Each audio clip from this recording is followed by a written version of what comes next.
Imaginez un pays si vaste qu'il pourrait facilement engloutir des régions entières d'Europe ou des États-Unis. Et pourtant, presque tout, plus de 99%, reste inhabité. Pourquoi? Est-ce à cause des hivers brutaux, avec des températures chutant à 40 degrés en dessous de 0 Fahrenheit, des déserts arides, ou quelque chose d'encore plus extraordinaire? Dans cette vidéo, nous allons révéler le mystère derrière l'immensité vide de la Mongolie. Comment son climat sévère, son héritage nomade et les hivers mortels de Zud ont façonné la vie de son peuple. Mais les vraies raisons pourraient vous surprendre. Niché entre les grandes nations de la Chine et de la Russie se trouve un pays enclavé où la steppe infinie s'étend à perte de vue. L'horizon n'est interrompu que par des dunes ondulantes ou un berger solitaire s'occupant de son troupeau. Le silence est frappant, troublé seulement par le murmure du vent ou les faibles cris du bétail lointain. Bien que couvrant près d'1,5 million de kilomètres carrés, cette immense terre abrite seulement 3,5 millions de personnes, moins que la population du quartier Shibuya à Tokyo. Pour vous donner une idée, la Mongolie pourrait facilement contenir l'État du Texas 2 fois, avec beaucoup d'espace restant. Sa taille est comparable à la moitié de l'Europe. Pourtant, avec seulement environ 2 personnes par kilomètre carré, elle se classe parmi les pays les moins densément peuplés de la planète. Seul le Groenland a moins de personnes par kilomètre carré. Alors, qu'est-ce qui maintient cette vaste terre si vide?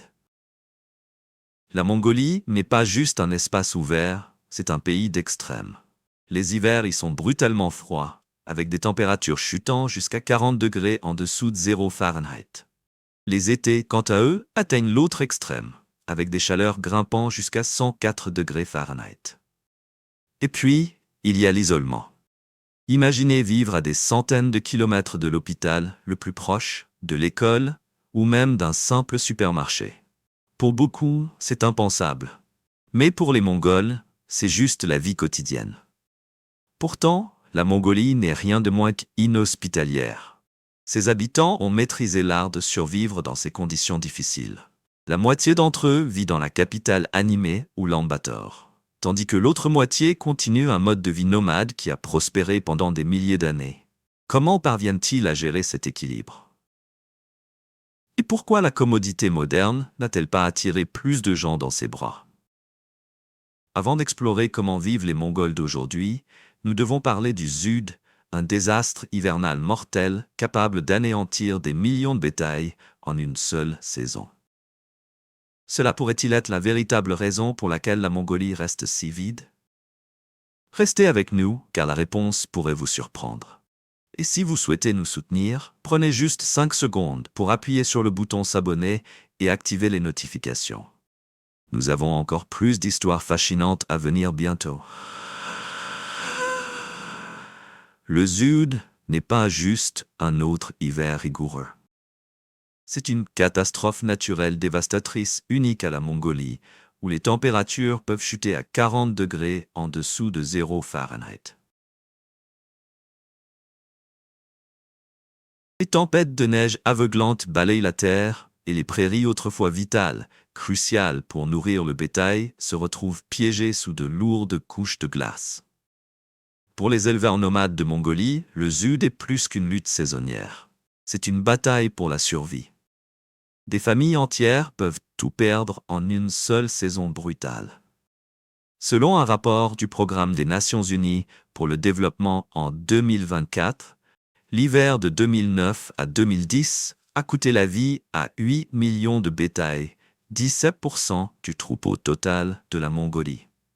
De telles pertes vertigineuses laissent souvent les familles sans autre choix que d'abandonner leur mode de vie nomade traditionnel à la recherche de stabilité ailleurs. Pour les éleveurs mongols, le bétail n'est pas juste une source de revenus, c'est le fondement même de la vie. Lorsque le Zud frappe, ce ne sont pas seulement les animaux qui périssent. Des modes de vie entiers disparaissent du jour au lendemain. Prenons Bayar, un éleveur chevronné, qui se souvient de l'hiver brutal de 2016, lorsque les températures ont chuté à 58 degrés en dessous de 0 Fahrenheit. « J'ai perdu 300 moutons en juste un mois, dit-il. Nous avons essayé de creuser dans la neige pour trouver de l'herbe, mais le sol était gelé comme du béton. C'était la période la plus difficile que ma famille ait jamais connue. Maintenant, nous aimerions avoir votre avis.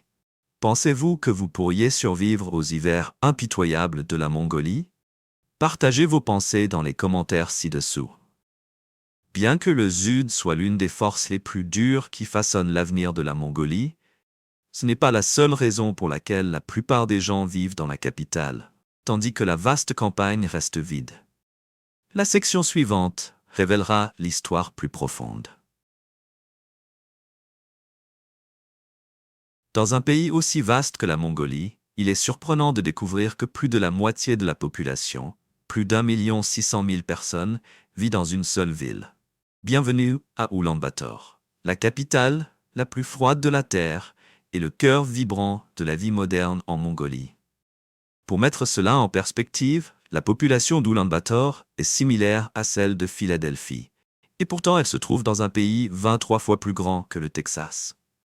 En 2024, la population de la Mongolie est d'environ 3,5 millions, ce qui signifie que la moitié des habitants du pays est concentrée dans ce pôle urbain. Mais la croissance rapide entraîne ses propres problèmes. Des rues encombrées, une pollution de l'air épaisse et des quartiers non planifiés en expansion rendent la vie quotidienne de plus en plus difficile. Imaginez des embouteillages si graves qu'ils prennent des heures à traverser, ou des hivers où les poêles à charbon remplissent l'air de smog si dense qu'il semble que vous respirez de la fumée. Selon un rapport de l'Organisation mondiale de la santé en 2024, Oulan-Bator figure parmi les villes les plus polluées du monde en hiver, principalement à cause de la combustion de charbon dans les quartiers informels de la ville. Pourtant, malgré ces défis, Oulan-Bator prospère. C'est une ville de contraste. Des gratte-ciels brillants se dressent à côté des yourtes traditionnelles en feutre et des centres commerciaux animés côtoient des marchés en plein air remplis de vie locale. Une des vues les plus surprenantes à Oulan-Bator est ses quartiers de yourtes. Même ici, au milieu de la Mongolie moderne, des dizaines de milliers de familles vivent encore dans des gers, les maisons portables qui font partie de la vie nomade mongole depuis des siècles. Dans certaines zones, ces tentes surpassent même le nombre d'appartements, créant des quartiers où les anciennes traditions rencontrent les luttes modernes. Seren, un résident local, partage. Nous avons déménagé ici après avoir perdu notre bétail à cause du Sud. La vie est difficile, mais au moins nous sommes proches des écoles et des hôpitaux. Mes enfants ont une chance d'avoir un meilleur avenir. Alors, que choisiriez-vous? Une vie dans une ville bondée et chaotique, ou l'isolement sévère de la campagne? Partagez vos pensées dans les commentaires. Et restez avec nous alors que nous découvrons pourquoi les vastes paysages de la Mongolie restent si vides. La vie à Oulan-Bator peut être bondée, mais au moins elle est vivable. Mais au-delà de la capitale, vous serez confronté à un défi totalement différent, la terre elle-même. Voici le hic. Une grande partie du sol mongol est piégée dans la glace. C'est le pergélisol, des couches de terre gelée qui couvrent près des 2/3 du territoire mongol. Pensez-y comme une capsule temporelle de la nature. Un sol qui reste gelé pendant au moins 2 années consécutives, souvent bien plus longtemps. Mais voici le problème. Il ne reste pas gelé pour toujours. Selon un rapport du ministère de l'Environnement de la Mongolie en 2024, environ 63% du pays est couvert par du pergélisol. Dans les zones où ce sol gelé est irrégulier, la construction devient incroyablement difficile. En été, vous trouverez des zones boueuses et instables où la glace a fondu. En hiver, le sol durcit comme du béton. Ce cycle constant de gel et de dégel transforme même les projets de construction les basiques en tâches monumentales. Et cela empire. Le réchauffement climatique rend le dégel du pergélisol plus imprévisible. Depuis 1940, la température moyenne de la Mongolie a augmenté de 4 degrés Fahrenheit, presque le double de la moyenne mondiale. Cela accélère le processus de dégel, créant encore plus d'instabilité. Une mauvaise évaluation peut mener à la catastrophe. Les bâtiments peuvent s'effondrer, les routes se fissurer et se plier, et les ponts échouer. Le coût de la réparation de ces dommages est énorme. Une étude de l'Université nationale de Mongolie en 2024 estime que les dommages aux infrastructures causés par le dégel du pergélisol ont augmenté de 35% au cours de la dernière décennie seulement. Mais le sol gelé n'est pas le seul défi qui pousse les gens à partir. Les luttes de la Mongolie vont au-delà du pergélisol. Prochainement, nous allons révéler une réalité encore plus dure. La désertification et les sécheresses implacables qui redessinent cette terre vaste et impitoyable. C'est un matin tôt sur la steppe mongole. Le soleil se lève lentement projetant des teintes dorées sur les plaines infinies. À l'intérieur d'une yourte en feutre, une famille commence à s'éveiller. Dehors, un petit panneau solaire bourdonne doucement, alimentant leur téléphone alors qu'ils vérifient les messages, les prévisions météorologiques et même les prix du marché pour leur bétail. Imaginez une vie où votre maison se déplace avec vous, chargée sur le dos d'un camion ou d'un chameau, prête à partir vers le prochain pâturage. À l'intérieur, la yourte est chaude et familière. Les murs en feutre retiennent la chaleur d'un poêle central crépitant de feu. L'odeur de thé au lait et de pain frais emplit l'air. Mais à côté d'un arc mongol traditionnel sur l'étagère, se trouve un smartphone, un outil désormais aussi essentiel qu'un bâton de berger, l'était il y a des siècles. À première vue, la vie nomade semble être un retour dans le temps. Les familles continuent de faire paître des moutons, des chèvres et des chameaux à travers la vaste steppe, suivant les routes de migration empruntées par leurs ancêtres. Mais regardez de plus près, et vous verrez quelque chose d'inattendu. Ces éleveurs sont des nomades numériques à part entière. Le bétail est équipé de puces électroniques, facilitant leur suivi à travers le paysage ouvert. Des drones bourdonnent au-dessus, aidant les familles à repérer de nouvelles zones de pâturage et à surveiller leurs troupeaux. Avec l'accès à Internet mobile atteignant même les régions reculées, les nomades restent connectés, vendant leur bétail en ligne, vérifiant les conditions météorologiques et se tenant au courant des nouvelles. Selon un rapport de 2024 de la Commission de régulation des communications de Mongolie, plus de 90% des ménages ruraux ont désormais accès à Internet mobile. Un outil vital pour les éleveurs modernes, naviguant dans la vie au XXIe siècle. Pourtant, malgré cette résilience, le mode de vie nomade fait face à de nouvelles menaces. La dure réalité des hivers de Sud, combinée à l'attrait croissant des commodités urbaines, attire de nombreuses familles hors de la steppe.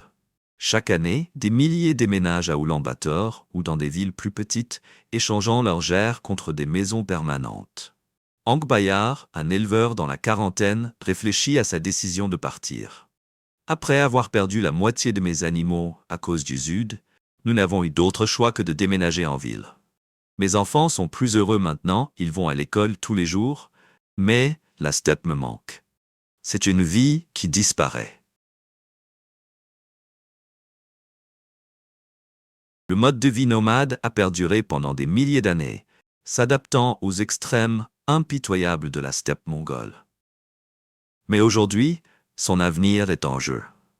Alors que de plus en plus de familles s'installent dans les villes, des traditions comme l'élevage et la construction de yourtes risquent de s'effacer dans l'histoire. Mais aujourd'hui est-elle grande? À quel point la Mongolie est-elle grande? Si elle s'étendait à travers l'Europe, elle pourrait couvrir les Pays-Bas jusqu'à la Russie. Aux États-Unis, elle pourrait couvrir le Texas 2 fois et avoir encore de la place. Pourtant, malgré sa taille énorme, la Mongolie reste l'un des endroits les moins densément peuplés de la planète. La Mongolie couvre un impressionnant 1,5 million de kilomètres carrés, ce qui en fait le 18e plus grand pays du monde. Pour mettre cela en perspective, elle est presque aussi grande que l'Alaska et plus grande que la France, l'Allemagne et l'Espagne réunies. Selon le World Atlas en 2024, la Mongolie s'étend sur environ 603 000 milles carrés, avec une densité de population de seulement 2 personnes par kilomètre carré, seulement devancée par le Groenland en termes de densité. Alors que des pays de taille similaire abritent des dizaines de millions de personnes, la population totale de la Mongolie n'est que d'environ 3,5 millions. C'est même plus petit que la population de Los Angeles. Les mêmes plaines vastes qui ont autrefois alimenté l'essor de l'empire mongol sous Gengis Khan sont maintenant des prairies silencieuses et ouvertes. À l'époque, cette immensité était parfaite pour les guerriers nomades à cheval, leur permettant de se déplacer rapidement et de régner sur l'un des plus grands empires de l'histoire. Mais aujourd'hui, ce vide présente un défi. Pourquoi? Parce que la distance devient un obstacle. Les villes et les villages sont éparpillés, les routes sont rares, et les services de base peuvent être à des centaines de kilomètres les uns des autres. Imaginez voyager pendant des jours juste pour atteindre un hôpital ou acheter des fournitures. C'est vaste, c'est magnifique, mais c'est aussi impitoyable. Ici, les hivers s'étendent longs et durs, les étés sont éphémères, et la terre accidentée résiste souvent à l'établissement permanent. Pourtant, pour ceux qui l'appellent chez eux, l'espace infini de la Mongolie n'est pas seulement un défi, c'est un mode de vie. Les steppes ondulantes de la Mongolie sont à couper le souffle, mais elles sont aussi fragiles. Que se passe-t-il lorsque la terre qui a soutenu les nomades pendant des milliers d'années commence à se dessécher? C'est la dure réalité à laquelle la Mongolie fait face aujourd'hui, alors que la désertification s'infiltre à travers ses prairies, et les chèvres jouent un rôle inattendu dans cette crise croissante. La Mongolie est l'un des plus grands producteurs de cachemire au monde, cette fibre luxueuse prisée par la mode haut de gamme. Alors que la demande mondiale a explosé, les éleveurs ont considérablement augmenté leurs troupeaux de chèvres. Mais il y a un hic, les chèvres ne pèsent pas comme les moutons ou le bétail. Elles arrachent les plantes par les racines, laissant le sol exposé et stérile, incapable de soutenir une nouvelle croissance. Selon le Programme des Nations Unies pour l'environnement en 2024, plus de 90% des prairies de Mongolie sont désormais affectées par la dégradation, en grande partie en raison du surpâturage.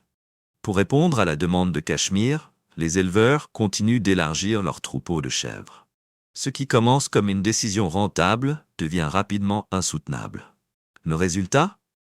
D'immenses étendues de terre autrefois productives se transforment en désert, forçant les familles soit à déménager à la recherche de pâturages plus verts, soit à abandonner complètement l'élevage. Pour de nombreux éleveurs, élever des chèvres n'est pas seulement un emploi, c'est une bouée de sauvetage. Le Cachemire représente près de 40% des exportations agricoles de la Mongolie. Mais cette bouée de sauvetage a un coût élevé. Un rapport du ministère de l'Environnement de la Mongolie en 2024 révèle que la désertification ravit chaque année plus de 7000 km² de prairies, une superficie approximativement de la taille du Delaware. C'est un cycle vicieux. Les éleveurs ont besoin de revenus, donc ils élèvent plus de chèvres. Mais la terre ne peut pas suivre, finissant par devenir trop endommagée pour se rétablir. Alors que les familles sont contraintes de quitter la terre, la désertification ne fait qu'accélérer. Imaginez perdre tout, parce que le sol sous vos pieds ne peut plus soutenir la vie. C'est la réalité déchirante pour des familles comme les Badbay. Après des années de dépendance à la production de cachemire, ils ont vu leur pâturage se transformer en poussière. C'est déchirant, dit Badbayar, un éleveur dans la cinquantaine. La terre nous a tout donné et maintenant elle est partie.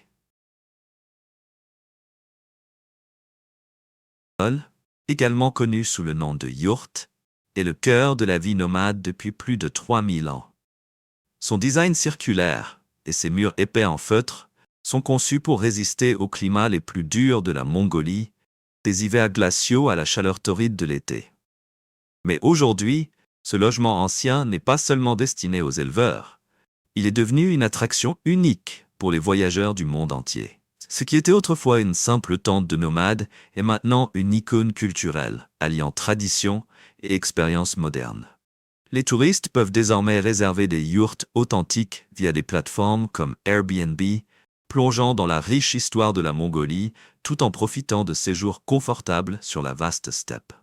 Ces gerres, fabriquées en bois et en feutre, offrent un aperçu immersif de la vie nomade. À l'intérieur, vous trouverez 2 lits en bois, des sacs de couchage chauds et un poêle central pour cuisiner. Ce n'est pas du luxe, mais c'est une expérience sans pareil. Imaginez ceci. Vous êtes allongé sur un lit en bois, la chaleur d'un feu crépitant repousse le froid de la steppe. L'odeur du feutre et du bois brûlé emplit l'air. Dehors, le ciel mongol infini s'étend au-dessus, scintillant d'étoiles non polluées par les lumières de la ville. Au loin, vous entendez les doux bêlements des chameaux et le faible aboiement d'un chien de nomade. À l'aube, vous êtes accueillis avec du thé au lait frais et du pain fait maison préparé avec soin par votre famille d'accueil, vivant dans un GR voisin. C'est simple, c'est brut, et c'est inoubliable. Bien sûr, ces GR viennent avec leurs défis. Pas de plomberie, parfois pas de Wi-Fi, et la température? Elle oscille entre une chaleur brûlante pendant la journée et un froid glacial la nuit. Mais c'est ça, la magie. Ce n'est pas juste un endroit où séjourner, c'est une aventure. Alors que nous parcourons les vastes paysages de la Mongolie et ses riches traditions, une chose se démarque, la praticité et l'ingéniosité sont tissées dans chaque aspect de la vie, en particulier en ce qui concerne la nourriture. La culture nomade de la Mongolie a toujours dépendu de la terre pour sa subsistance, et la glace à la crème au lait de jument est un parfait exemple de cet esprit ingénieux. La légende raconte qu'il y a des siècles, un guerrier victorieux a mélangé de la neige fraîche avec du lait de jument pour rafraîchir ses compagnons après une longue bataille éprouvante dans le désert. Cet acte simple et improvisé est devenu l'inspiration pour une friandise estivale sans pareille. Aujourd'hui, la glace à la crème au lait de jument est fabriquée à partir de lait de jument fermenté, lui donnant une saveur acidulée, légèrement aigre, très éloignée des desserts sucrés que la plupart d'entre nous connaissent. Riche en nutriments et rafraîchissante lors des chaudes journées d'été, elle reflète la capacité de la Mongolie à s'adapter à son environnement difficile. Mais si vous pensez que la glace à la crème au lait de jument est audacieuse, attendez d'entendre parler du jus d'œil de mouton. Cette boisson traditionnelle mongole n'est pas pour les âmes sensibles. Fabriquée avec du jus de tomate, du vinaigre, et oui, de véritables yeux de mouton, elle est connue pour ses prétendus bienfaits pour la santé et sa réputation en tant que remède ultime contre la gueule de bois. Imaginez siroter une boisson qui mélange l'acidité du vinaigre, la douceur du jus de tomate et la texture inattendue des yeux de mouton. Bien que cela puisse sembler inhabituel, c'est un incontournable lors des festivals et des célébrations, souvent servi après de longues nuits de festivités. Pour de nombreux Mongols, c'est plus qu'un simple remède, c'est une tradition profondément ancrée dans leur identité culturelle. Tseren, un éleveur de la vallée d'Orkhon, explique « Nous le buvons lors des mariages, après les fêtes ou quand nous sommes épuisés. Cela nous rassemble, une tradition qui nous rappelle qui nous sommes. » De l'acidité de la glace, à la crème, au lait de jument, à la gorgée audacieuse de jus d'œil de mouton, la cuisine mongole est plus qu'une simple nourriture. C'est une fenêtre sur la résilience, la créativité et l'esprit de son peuple, une célébration de la survie et un témoignage de la puissance de la tradition. Les vastes paysages de la Mongolie et ses riches traditions ne se trouvent pas seulement dans sa cuisine ou son mode de vie nomade. Ils brillent lors de ses festivals d'hiver époustouflants. Visiter la Mongolie en hiver révèle un aspect de ce pays rude que vous ne rencontrerez dans aucune autre saison. À Oulan-Bator, la capitale animée, les marchés d'hiver s'animent de couleurs et d'activités. Les étals débordent d'artisanat fait main, de vêtements en laine de yak et de plats copieux pour réchauffer le corps et l'esprit. Imaginez des assiettes fumantes de bouse, les dumplings bien-aimés de la Mongolie, servis avec des bols de soupe de viande riche et savoureuse. L'odeur du thé au lait de yak flotte dans l'air frais, alors que les vendeurs viennent et discutent avec les visiteurs. C'est là que tradition et vie moderne se rencontrent en parfaite harmonie. Selon un rapport de 2024 du ministère du Tourisme de Mongolie, les marchés d'hiver à Oulan-Bator attirent chaque année plus de 50 000 visiteurs, attirant à la fois les habitants et les touristes internationaux désireux de découvrir le charme hivernal de la Mongolie. Au cœur de ces célébrations hivernales se trouve Tsagaan Sar, le nouvel an lunaire mongol. C'est un moment de festin, de réunions familiales et de traditions anciennes. Les familles passent des jours à préparer des plats spéciaux, à nettoyer leurs maisons et à organiser des cérémonies pour honorer leurs ancêtres et accueillir la nouvelle année. Dans les rues d'Oulan-Bator, l'énergie est contagieuse. Des parades avec des danseurs et des musiciens traditionnels emplissent l'air de musique et d'excitation. Des artistes vêtus de costumes colorés rejouent des histoires du passé légendaire de la Mongolie. À l'intérieur des maisons, les familles se rassemblent autour de tables chargées de buzz, de viande séchée et de desserts laitiers. Même lorsque les températures chutent à moins 40 degrés Fahrenheit, Sagansar remplit le froid de chaleur. Les invités sont accueillis à bras ouverts, traités avec de la nourriture, des boissons et des bénédictions pour l'année à venir. Chaque année, ma famille accueille au moins 20 invités pendant Sagansar, partage Nergi, un enseignant de la province d'Arkhangay. Nous préparons des plats spéciaux pendant des jours. C'est un travail difficile, mais cela en vaut la peine de voir tout le monde ensemble, partageant rire et histoire. Mais Sagansar n'est pas seulement une affaire familiale. À travers la Mongolie, les célébrations publiques illuminent la saison. À Oulan-Bator, la place principale se transforme en un pays des merveilles d'hiver, avec des concours de sculpture sur glace, des concerts et même des combats de lutte. L'un des sports les plus chéris de la Mongolie. Imaginez des sculptures de glace imposantes, scintillant sous la lumière de la lune, entourées de personnes enveloppées dans des robes traditionnelles d'île. C'est une scène qui capture la beauté, la résilience et l'esprit de la Mongolie, même dans la saison la plus dure. La Mongolie est souvent appelée le pays du ciel bleu, béni par plus de 260 jours ensoleillés chaque année.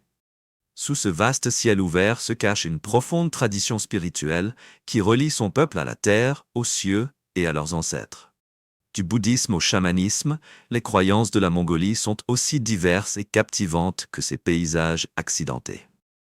Le bouddhisme a été le cœur de l'identité spirituelle de la Mongolie pendant des siècles. Introduit à la fin du XVIe siècle, il a rapidement prospéré, se mêlant harmonieusement aux coutumes locales.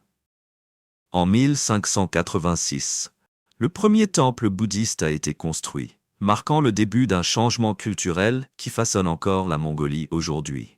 Alors que de grands temples se dressent fièrement, la présence du bouddhisme se fait sentir partout. Dans l'art, les coutumes quotidiennes et les festivals traditionnels.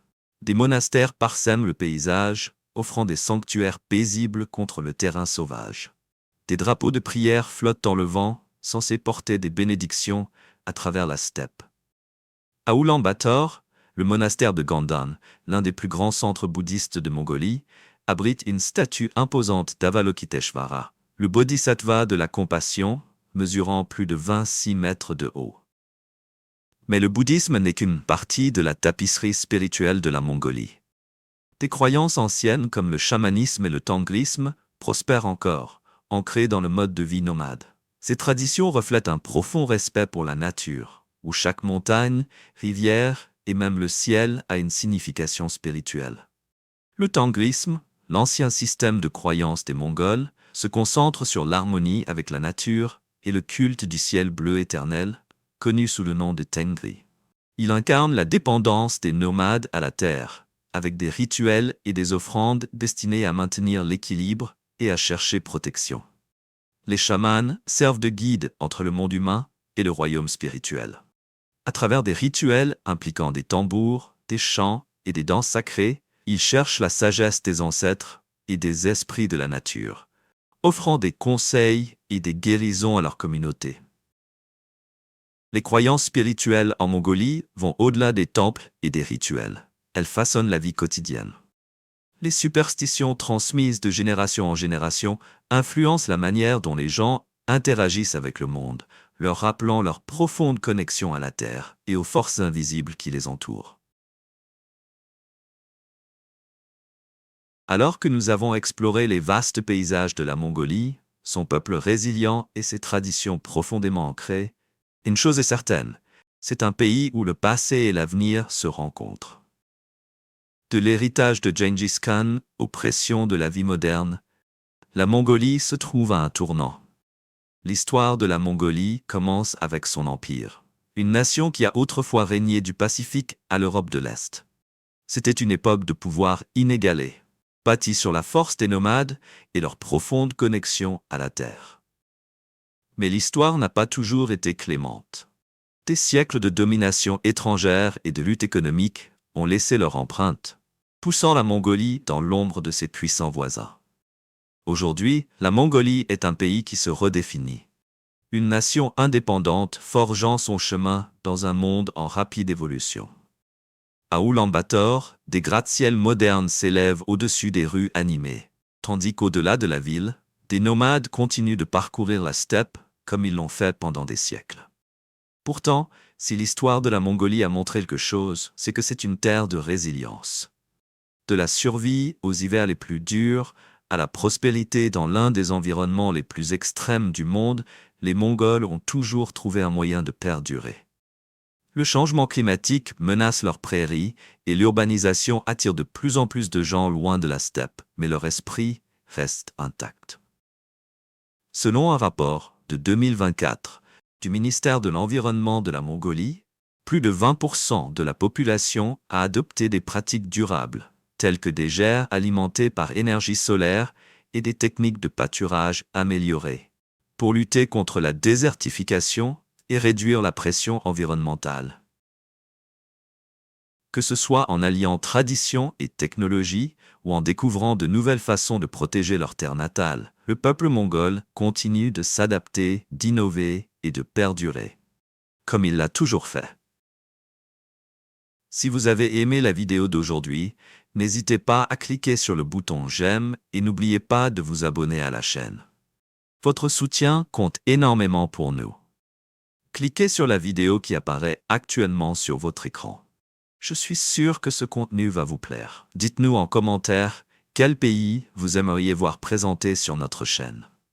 Merci beaucoup d'avoir regardé et à très bientôt dans la prochaine vidéo. Nous sommes ravis que vous soyez ici aujourd'hui. S'il vous plaît, laissez un commentaire, aimez la vidéo pour nous soutenir et abonnez-vous pour plus de vidéos. À bientôt.